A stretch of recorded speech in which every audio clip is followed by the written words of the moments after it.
കോഴിക്കോട് താമരശ്ശേരി ഷഹബാസ് വധക്കേസിൽ കുറ്റാരോപിതരായ 6 കുട്ടികളുടെ ജാമ്യാപേക്ഷ തള്ളി. കോഴിക്കോട് ജില്ലാ സെഷൻസ് കോടതിയാണ് ജാമ്യം നിഷേധിച്ചത്. ജുവനൈൽ ജസ്റ്റിസ് ബോർഡ് ജാമ്യാപേക്ഷ തള്ളിയതിനെ തുടർന്നാണ് ഈ കുട്ടികൾ ജില്ലാ കോടതിയെ സമീപിച്ചത്.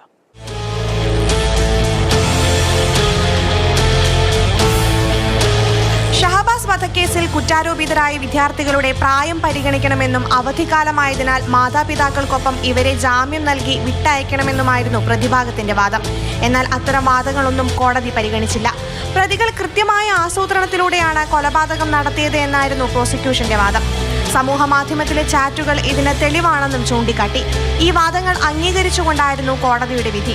വധക്കേസിൽ അന്വേഷണം പ്രാഥമിക ഘട്ടത്തിലാണെന്നിരിക്കെ ജാമ്യം നൽകിയാൽ കുട്ടികളും രക്ഷിതാക്കളും സാക്ഷികളെ സ്വാധീനിക്കാനുള്ള സാധ്യതയുണ്ടെന്നും ഷഹബാസിന്റെ കുടുംബം വ്യക്തമാക്കി. കുട്ടികൾ 38 ദിവസം ജുവനൽ ഹോമിൽ കഴിഞ്ഞത് ശിക്ഷയായി കണക്കാക്കി വെറുതെ വിടണമെന്ന് പ്രതിഭാഗം വാദിച്ചെങ്കിലും കോടതി ജാമ്യം അനുവദിച്ചില്ല. പ്രതികൾ കുറ്റകൃത്യം നടപ്പാക്കിയപ്പോൾ ഇല്ലാതായത് ഒരു കുടുംബത്തിന്റെ പ്രതീക്ഷയാണെന്നും ഷഹബാസ് പഠിക്കാൻ മിടുക്കനാണെന്നും കുടുംബം കോടതിക്ക് മുൻപാകെ വ്യക്തമാക്കി.